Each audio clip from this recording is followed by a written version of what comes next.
Salut à tous, on se retrouve aujourd'hui pour parler du Paris Saint-Germain ce mercredi 16 octobre et on commence tout d'abord avec les joueurs du Paris Saint-Germain. En sélection, il y en a quelques-uns qui jouaient hier et tout d'abord le Portugal de Nuno Mendes, de Vitinha ou même de João Neves, il jouait contre l'Écosse, donc niveau résultat, rien à dire, 0-0. Mais concernant le 11 de départ sur les trois Parisiens qui étaient du côté du Portugal, deux ont commencé titulaires, Vitinha et Nuno Mendes qui étaient dans le 11 de départ et les deux ont fait plutôt un bon match. Il y a noté que les deux qui ont eu quand même pas mal de blessures avant la trêve internationale, et ils ont montré vraiment que leurs blessures est derrière eux, qu'ils ne sont plus blessés, ça c'est plutôt une bonne chose.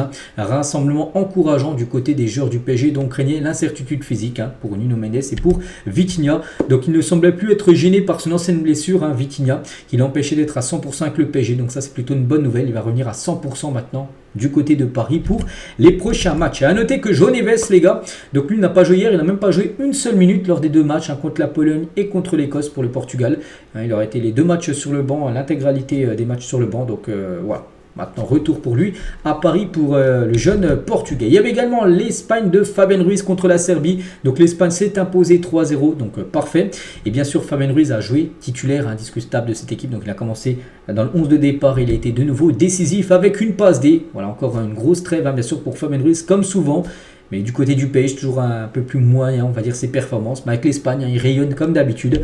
Donc voilà, Fabien Ruiz a commencé titulaire. Il est sorti à la 81e minute du match hier, où c'était déjà plié bien sûr à la 81e. Il y avait déjà combien? Il y avait déjà 3-0 bien sûr. Donc voilà, une trêve réussie. Maintenant on veut le même Fabien Ruiz au PSG. Mais bon, pour l'instant on n'a toujours pas vu cette facette là à Paris. Bref, on continue avec le Maroc d'Achraf Hakimi contre Centrafrique. Une victoire 4-0 pour le Maroc. Donc Hakimi a joué, regardez, titulaire, capitaine bien sûr Hakimi du côté du Maroc. Bon, il n'a pas été buteur parce que il y avait déjà eu ce match là il y a quelques jours. Au Maroc, cette fois-ci, il y a une victoire 5-0. Hakimi a été buteur. 9-0, quand même, score cumulé pour le Maroc contre Centrafrique lors des deux derniers matchs. Donc Hakimi a joué, a fait un bon match, mais il n'a pas été buteur. Mais le plus important, c'est la victoire, bien sûr, de son équipe. Et la Corée de Kang In-lee jouait contre l'Irak hier et victoire de la Corée 3-2. Où Kang In-lee, bien sûr, a joué. Maintenant, très fini aussi pour Kang In-lee après une victoire 3-2. Retour à la maison pour le crack sud-coréen, on peut dire enfin. Voilà, enfin oui, cette trêve est enfin terminée, cette trêve du mois d'octobre. Voilà, tous ces joueurs-là sont tous revenus. Bon, est-ce qu'il y a eu des blessures? Je pense pas. Je vois pas de joueur qui a été blessé pendant cette trêve. Kongini, non, Beraldo, Pacho, non, voilà, tout le monde a joué, tout le monde a eu un peu de temps de jeu, à part peut-être João Neves qui n'a pas joué, mais voilà, il n'y a pas eu de blessures sur cette trêve, et ça c'est plutôt une bonne nouvelle, parce que souvent, il y a eu des fois, il y a eu des joueurs du PSG qui sont blessés pendant la trêve, donc voilà, maintenant retour pour tous ces joueurs à l'entraînement, pour préparer bien sûr les prochains matchs, parce que on est le 16, on a J-3 du prochain match. Et c'est contre Strasbourg. Ça sera samedi soir au Parc des Princes. Ce PSG Strasbourg. Ensuite PSG PSV mardi prochain en Ligue des Champions. Ensuite Marseille Paris Saint-Germain. Et tiens, concernant cette rencontre les gars, des places pour le Classico OM-PSG le 27 octobre, tiens, dans 11 jours, se revendent jusqu'à 700 €. Donc n'oubliez pas, déjà il n'y aura pas de supporters du PSG. Le parcage visiteur est fermé. Ça fait déjà depuis pas mal d'années que c'est comme ça. Mais voilà, vu que là le match est déjà à guichet fermé, il y a des places qui se négocient à 700 €. Donc l'ambiance va être folle. On espère bien sûr que le PSG continuera sa série surtout de matchs à l'extérieur. N'oubliez pas que le PSG reste sur 28 matchs d'affilée à l'extérieur en Ligue 1 sans perdre. C'est un record historique du côté du championnat.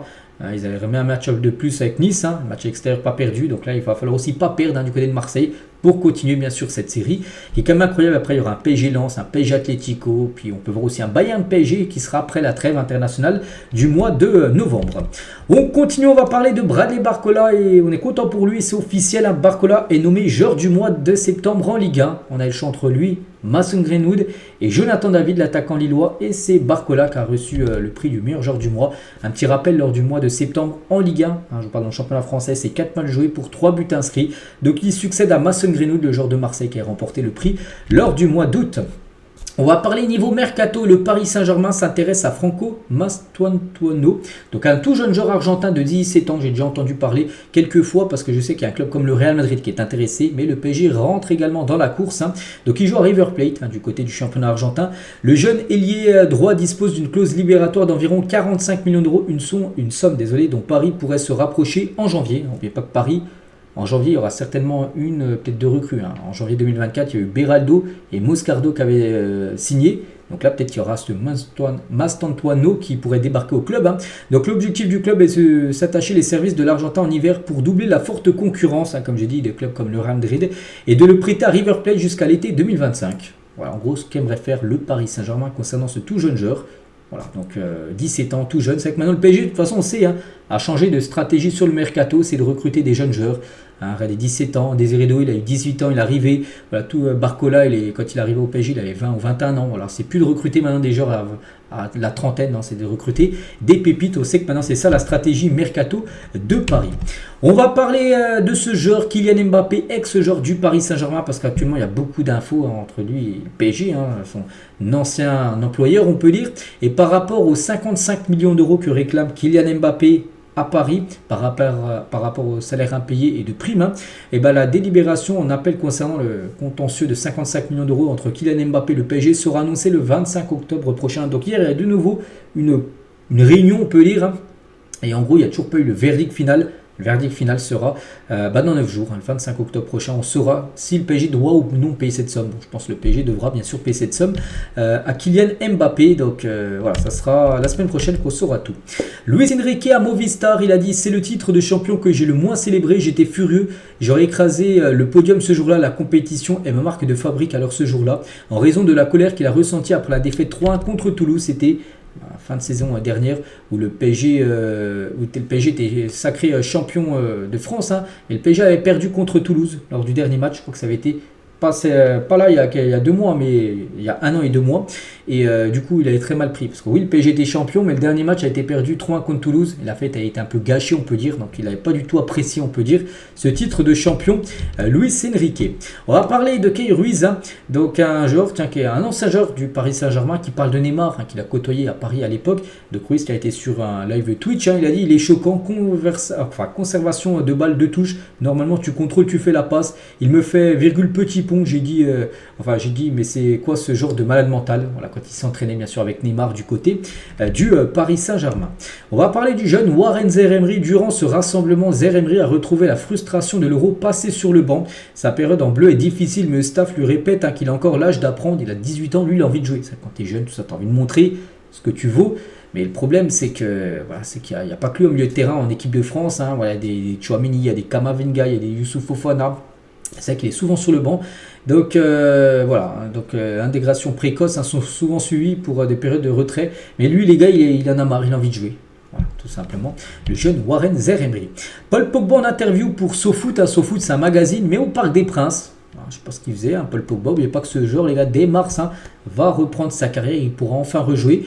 Bon, je ne sais pas qui est au Parc des Princes en faisant une interview, qui va signer au PSG, mais on ne sait jamais, les gars. C'est un milieu de terrain.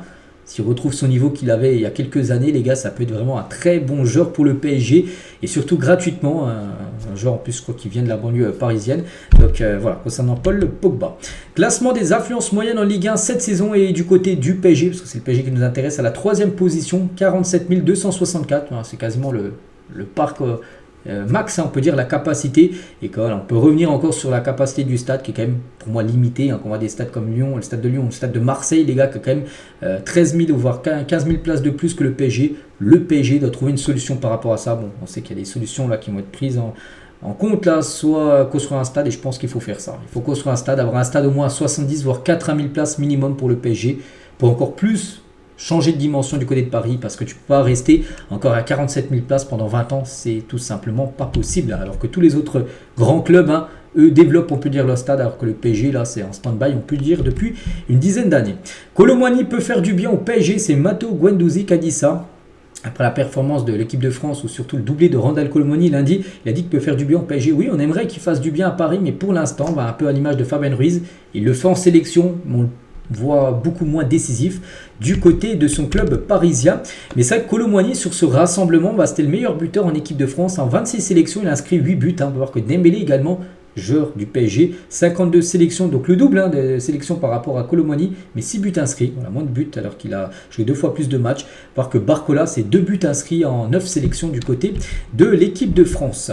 La Liga McDonald's, donc on peut voir 17-10 2024, on se dit c'est quoi? C'est demain déjà la date, hein, du 17-10 2024, en gros ça sera le nouveau trophée qui sera dévoilé, parce que j'en ai parlé il y a quelques mois, j'ai dit qu'il y a un nouveau trophée là, ça c'est le trophée du vainqueur de la coupe du championnat, donc souvent le PSG a remporté, vous savez, ce rond là, et demain il y aura un nouveau trophée qui sera annoncé, Et voilà, certainement, peut-être que le PSG le remportera, bien sûr, ce nouveau trophée de la Ligue 1. Et on finit, les gars, aujourd'hui avec l'anniversaire de ce joueur, parce qu'aujourd'hui, c'est son anniversaire, c'est William Pacho, le défenseur équatorien de l'équipe du Paris Saint-Germain. Il fête aujourd'hui, en ce 16 octobre, ses 23 ans. Voilà, on lui souhaite bien sûr un très bon anniversaire et très belle recrue, hein, vraiment. On parle à chaque fois de ses performances et souvent à chaque fois des très bons matchs, hein, de la part de Pacho. Donc là, c'est le recrutement très bien géré sur ce défenseur central. Donc voilà, les gars, ce qu'il y avait à dire. J'espère que ça vous a plu. On se retrouve dès demain, demain jeudi, hein, pour le prochain numéro. À demain.